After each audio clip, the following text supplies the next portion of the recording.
कर्म करे किस्मत बने, जीवन का यह मर्म, प्राणी तेरे हाथ में, तेरा अपना कर्म, तेरा अपना।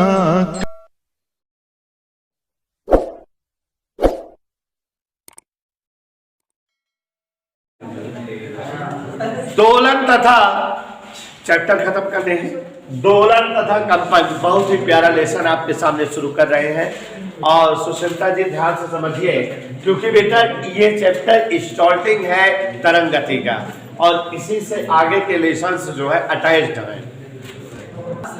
तो ध्यान दीजिए, सबसे पहले आज मैं आप लोगों को एक बड़ा वीआईपी शब्द से परिचित करा रहा हूं, आवर्त गति। सभी बच्चे ध्यान देंगे, पीरियाडिक मोशन।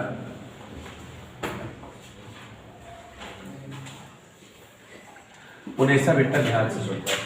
देखो बच्चों, आवर्त शब्द हम लोग जो है कई जगह सुने हैं। यहाँ पे जिसमें मैं आपको आज आवर्त शब्द सुनाने जा रहा हूं, वो ऐसे आप केमिस्ट्री में इसको सुने हैं, मेंडलीव आवर्त नियम, आवर्त सारणी है ना।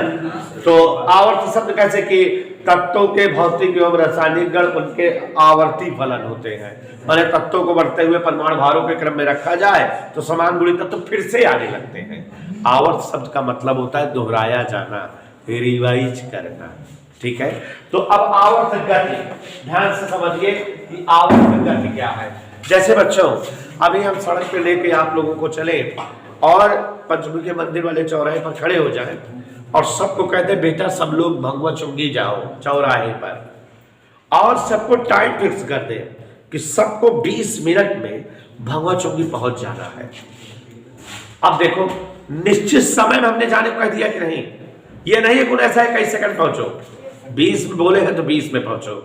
तो अगर हम ध्यान सुनना, निश्चित समय में, और एक चीज शर्त लगा दें कि इसी सड़क से जाना है, माने सब के सब जो है मेन सड़क पकड़ो, जैसे सामने बलीपुर वाली सड़क से जी है, सीधे कहां जाओ, भगवत चौंगी तक। कितनी देर में जाओ, तो माने निश्चित पथ पर जाना है आपको, इसी रास्ते से। ये ना है कि इधर से शॉर्टकट मार दी या उधर शॉर्टकट मार दी, यही रास्ता से जाएगा है और निश्चित टाइम माने 20 मिनट में पहुंचेगा है। तो अब आप लोग सब लोग चलिए निश्चित पथ पर और निश्चित समय में वहां तक पहुंच जाइए, भगवत चौंगी चौराहे तक, और फिर वहां से लौट आइए। लौटते समय भी आपका रास्ता वही होना चाहिए और समय 20 मिनट लगना चाहिए, और आप ये कार्यक्रम सारा दिन करते रहिए। माने निश्चित पथ पर जाइए निश्चित समय में, फिर आइए, फिर जाइए, फिर आइए, मतलब अपनी गति को दोहराते रहिए, रिवाइज करते रहिए। तो अब यहाँ 3 चीजें हो गई, आप निश्चित पथ पर चलेंगे, निश्चित समय में चलेंगे और अपनी गति को रिवाइज करेंगे। तो यदि कोई वस्तु निश्चित पथ पर निश्चित समय में अपनी गति को दोहराते हुए गति करता है तो वस्तु की यह गति आवर्त गति कहलाती है। पथ भी निश्चित होना चाहिए कि नहीं, और समय निश्चित होना चाहिए और गति दोहराई जानी चाहिए।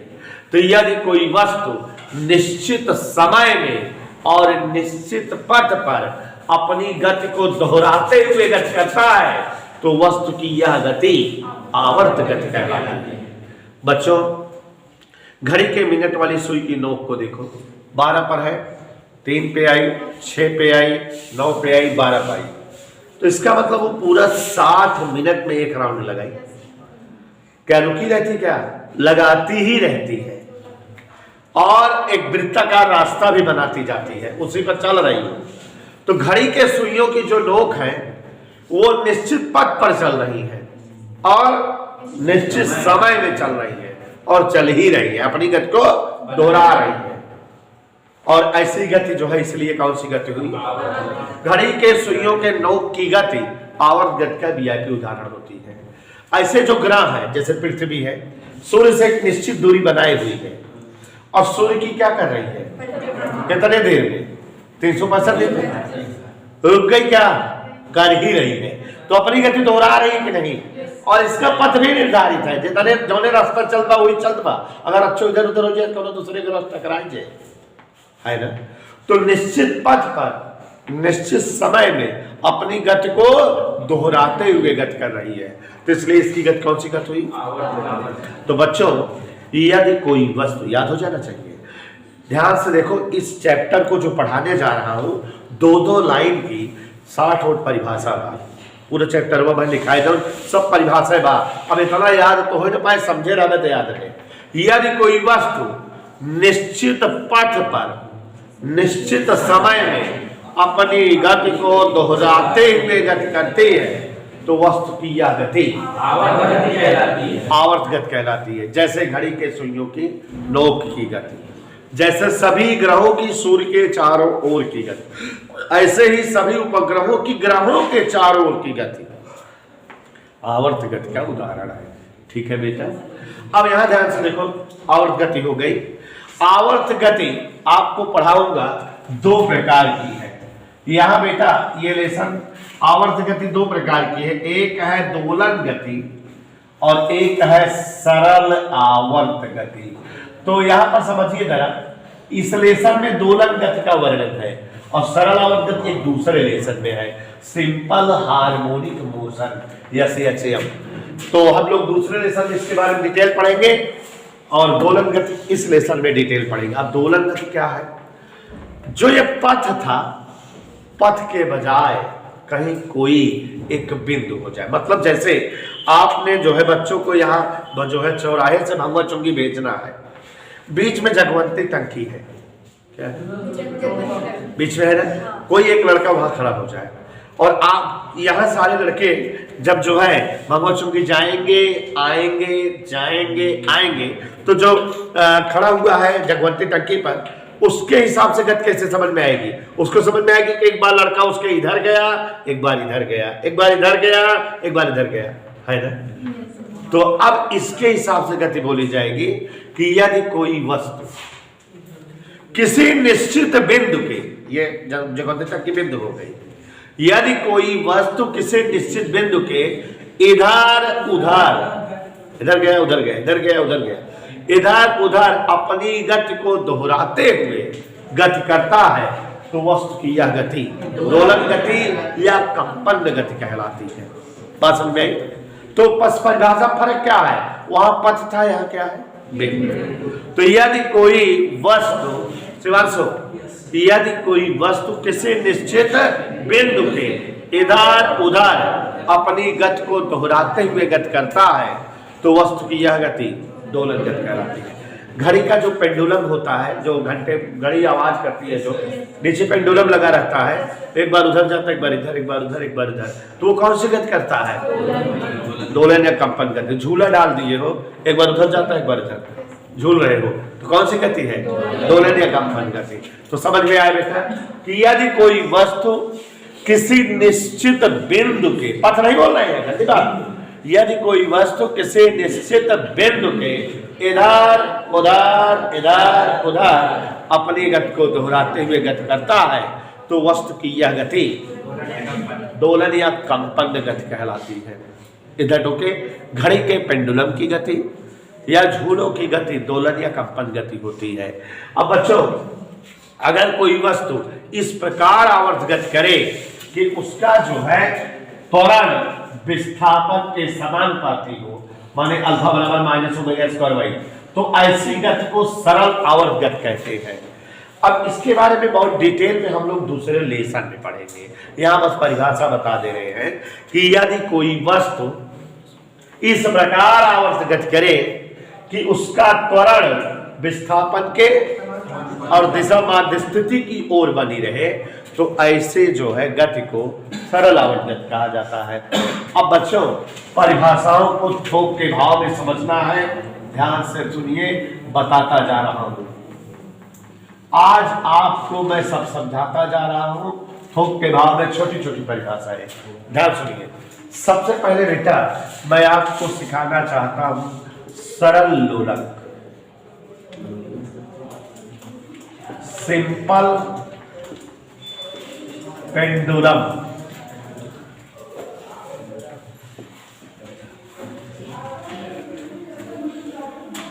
हाँ, थोड़ा सुन लीजिए। सरल लोलक क्या है, बता दें क्या है? ध्यान सुनो, इसमें जो है कम से कम 10 परिभाषा बताऊंगा। अगर बेटा कोई डोरी ले ले हम, सुस्मी देखे? कहाँ देखी? डोरी ली हम, देखा तुमने? तो तुम हाथ जुटी हो। इधर देखो, कोई एक डोरी ले लिया हमने, डोरी बोले या धागा, चाहे डोरी ले लो चाहे धागा, और उस धागे से एक जो है धातु का गोला बांध दो। धातु का गोला, अब स्कूल में जाओगे तो लैब में प्रैक्टिकल करने को मिलता है, पीतल का गोला रहता है। किसका? और उसमें एक हुक लगी रहती है, जो उसको ऐंठते चले जाओ बंद हो जाती है, फिर ऐसे ऐसे खुल जाती है। तो हुक से डोरा को बांध दिया जाता है। क्या क्या है? एक जो है क्या है, धागा या डोरी, उससे क्या बांध दिया मैंने? धातु का गोला। इसी को कहते हैं सरल लोलक। धागा सहित गोलक इज कॉल्ड लोलक। नहीं समझे? तो अब परिभाषा अपने हिसाब से बना लो। धागा सहित गोलक इज कॉल्ड लोलक। इट्स माय परिभाषा। माने यदि किसी धातु के गोले को डोरी या रस्सी से बांध दिया जाए तो यही समायोजन सरल लोलक कहलाता है। इधर क्लियर? जब जो है किसी धातु के गोलक को डोरी या रस्सी से बांध दिया जाए तो यही समायोजन क्या कहलाता है? सरल लोलक। जैसे जो है बेटा छत हो, छत से एक लटका दे डोरी, क्या लटका दिए? डोरी। और इससे हम बांध दिए एक धातु का गोलक, यही क्या हो गया? सरल लोलक। मजा आई? और ये जो गोलक का केंद्र है, गोलक के केंद्र से पूरे धागे तक की जो लंबाई होती है, ये इसे हम प्रभावी लंबाई कहते हैं।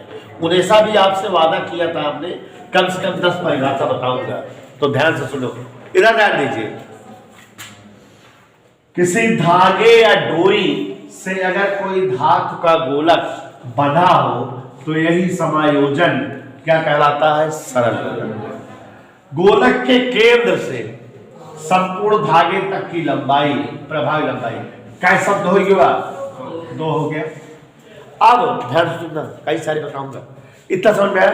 ये जो धातु का गोलक जो बंधा हुआ है, अगर ऐसे रुका हुआ रहे, ना इधर हिल ना इधर हिलडुल ना हो, विराम में हो, तो लोलक की रुकी ही अवस्था, लोलक की रुकी हुई अवस्था विरामावस्था या साम्यावस्था या साम्य स्थिति या माध्य स्थिति कहलाती है। कई सारे नाम, साम्यावस्था कहो या साम्य स्थिति, माध्यावस्था कहो या माध्य स्थिति। माने कोई लोलक अगर रुकी हुई अवस्था में है तो ये क्या है? साम्यावस्था या माध्य स्थिति। अब देखो, ये धागा है, गोलकुआ इसे बंधा, इसे लटका है, रुका है, क्या मतलब? साम्य स्थिति या माध्य स्थिति। एक हाथ पकड़ी, अब माध्य स्थिति के कवनों कहते हैं इसे लेके चलाई, चाहे इधर लेके चलाई और चाहे बहुमूल लेके चलाई। तो ध्यान से देखो, अगर साम्य अवस्था के किसी ओर हम लोलक को कुछ दूर लेके आए, विस्थापित करें, अच्छा बता दिए, छोड़ दिए, लोलक को हम जो है कहां तक लेके चले आए? यहां तक। ओ से कहां तक लेके चले आए? ए तक। यहां लेके आए, छोड़ दिए, और लोलक फिर ऐसे रुका थोड़ी रहेगा, ऐसे साम्य स्थिति से होता हुआ दूसरी ओर कुछ दूर जाएगा, ऐसे इधर, ऐसे, फिर ऐसे, और लगातार ऐसे ऐसे ऐसे अपना हिली डुली करने लगेगा। ठीक है? बट एक बार देखो ध्यान से, ये साम्य स्थिति है, साम्य स्थिति इधर इतनी दूर गया है और साम्य से इधर इतनी दूर, फिर जब दोबारा लौटेगा तो कम दूर तक जाएगा। और दोबारा लगेगा और कम, धीरे धीरे धीरे जो है रुक जाएगा। तो ये लोलक साम स्थिति से जितना ज्यादा से ज्यादा किसी भी ओर जाता है उसे हम आयाम कहते हैं। क्या कहते हैं? आयाम। परिभाषाएं नई नई बनती जा रही, ध्यान सुनो। लोलक का साम स्थिति से किसी भी ओर, चाहे उधर और चाहे उधर, अधिकतम विस्थापन आयाम कहलाता है। लोलक का किसी भी ओर, साम स्थिति के किसी भी ओर अधिकतम विस्थापन आयाम कहलाता है। अगर इधर हम 5 सेमी लेके आए ही तो क्या मतलब जो ना कितना आयाम आएगा? 5। लोलक का साम स्थिति से किसी भी ओर अधिकतम विस्थापन आयाम कहलाता है। अच्छा एक चीज देखा, ये एगो देखा यार, ध्यान देखा, इकावा धागा, यहाँ कावा कर गया गोलक बांधे ना, ई बन का बाद लोलक रुका है का, कौन स्थिति आई? साम स्थिति से का कौनो कहती ऐसे खींचे, तो ये अधिकतम विस्थापन का हो गया। ऐसे ऐसे दूसरे कहते जाए, फिर ऐसे ऐसे गति करे लगे ना, पक्का। एक और बात देखा है मुझे साजिद नाडिया वाला, अगर हम लोलक कर साम स्थिति के यह तरफ लाई थी तो कहाँ जाता है? साम स्थिति की ओर, ऐसे दावत है, और इधर लैया छोड़ी तब साम स्थिति की ओर। माने लोलक कर चाहे इधर ले जा विस्थापित करा, चाहे इधर विस्थापित करा, बार बार कौनी कहती आवत है। माने जैसे एहमुर के बैठा है, उसका डांट देता भागे तो डर तुम्हारे चलावत बाबू, तो किसी न किसी बल के कारण लोलक से तो किधर की ओर आने का प्रयास करता है? साम स्थिति की ओर। और लोलक जिस बल के कारण साम स्थिति की ओर आने का प्रयत्न करता है या प्रयास करता है उसे प्रत्यानयन बल कहते हैं, रिस्टोरिंग फोर्स। 1 2 3 4 5 लोलक जिस बल के कारण सदैव साम स्थिति की ओर आने का प्रयत्न करता है उस बल को हम कौन सा बल कहते हैं? बच्चों स्कूल में इसका प्रैक्टिकल कराया जाता है गुरुत्वीय त्वरण का मान ज्ञात करने के लिए। किसका मान ज्ञात करने के लिए? तो फिलहाल हम आपको कराएंगे प्रैक्टिकल, घबराओ नहीं।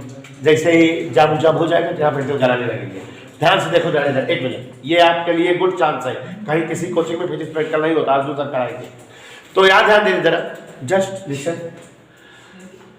यहाँ पर देखिए, ये लोलक की कौन सी अवस्था है? अभी आपसे पूछेंगे, ध्यान सुनना। साम्य अवस्था है, लोलक को पकड़े सुसंतवा, लोलक को हम कहां तक ले गए? किसी भी तर्के तक छोड़ दिए। लोलक जो है साम स्थिति से होता हुआ कहां तक आया? दूसरी ओर कुछ दूर तक, बी तक आया, और पूरा लॉक करके साम स्थिति तक ओ तक आया। फिर से देखो, लोलक को साम स्थिति के किसी ओर कुछ दूर तक छोड़े ले जाकर, तो वो साम स्थिति से होता हुआ दूसरी ओर कुछ दूर जाए और पुनः साम स्थिति तक पहुंच जाए, इतने को एक दोलन कहते हैं। एक लड़का वही खड़ा रहता है, गिनता 1 कब? जैसे हम लोलक है, ठीक है, हम तक अकेले थे तो हम क्या कहते कुछ दूर तक आए, फिर उसके बाद दूसरी कहती कुछ दूर गए, और फिर जैसे नीचे पाओ तो एक चले चलेंगे, 1 माने एक दोलन हो गया। तो एक दोलन परिभाषा क्या बनी? लोलक का साम स्थिति के किसी ओर अधिकतम विस्थापित किए जाने पर लोलक का दूसरी ओर साम स्थिति से कुछ दूर जाकर पुनः साम स्थिति तक आना एक दोलन कहलाता है। फिर से देखो, लोलक है, साम स्थिति से किसी एक ओर कुछ दूर ले जाकर विस्थापित किए ओ से ए तक, फिर ये साम स्थिति से होता हुआ दूसरी ओर कुछ दूर जाए और पुनः साम स्थिति तक आ जाए, इतने क्या कहते हैं? हम कौन स्थिति में खड़े हैं? साम स्थिति। आई एम लोलक। तो ऐसे साम स्थिति से किसी ओर कुछ दूर तक आए और फिर जो है साम स्थिति के दूसरी ओर कुछ दूर गए और जैसे साम स्थिति तक पहुंचे, इतने को क्या कहते हैं? दोलन। समझ में आया? एक लड़का घड़ी देख रहा था, एक दोलन मतलब एक दोलन करने में लगा समय दोलन काल कहलाता है या आवर्त काल कहलाता है। और अगर मान लो तुहार लोलकुआ तेज दोलन कर रहा है, घड़ी देखा 1 सेकंड में जय दोलन कैल जाए, उसका कहा जाता आवृत्ति। देखा था कैसा यहां से पता चली जाता? अरे बोल भाई 1 2 3 4 5 6 7 8 बन गए ना।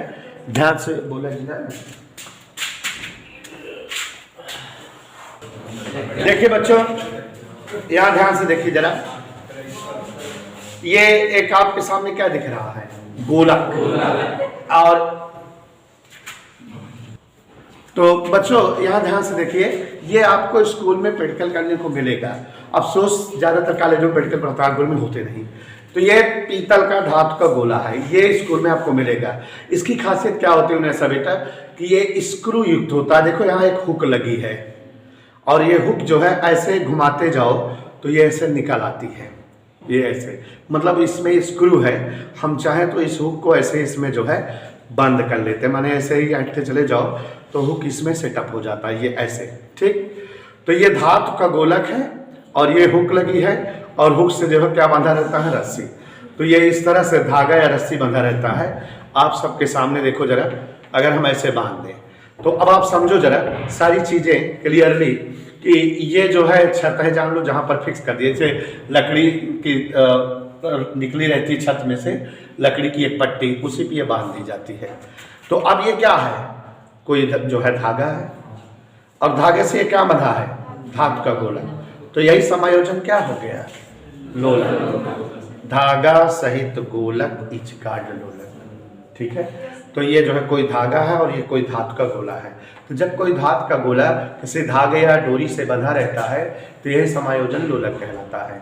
और अब यहाँ पर धातु के गोले के केंद्र से पूरे धागे तक की लंबाई प्रभावी लंबाई, और अगर धातु का गोला रुकी हुई अवस्था में रहे ऐसे, तो उसकी यह अवस्था कौन सी अवस्था कहलाती है, साम्य अवस्था के किसी भी ओर लोलक को ले जाके छोड़ो तो यह साम्य स्थिति से होता हुआ दूसरी ओर कुछ दूर जाएगा, फिर यहाँ तक आ जाए तो एक दोलन। ऐसे तमाम सारी परिभाषाएं जो अभी हम समझाए थे बन जाता है कि नहीं। तो कल की क्लास में इसको और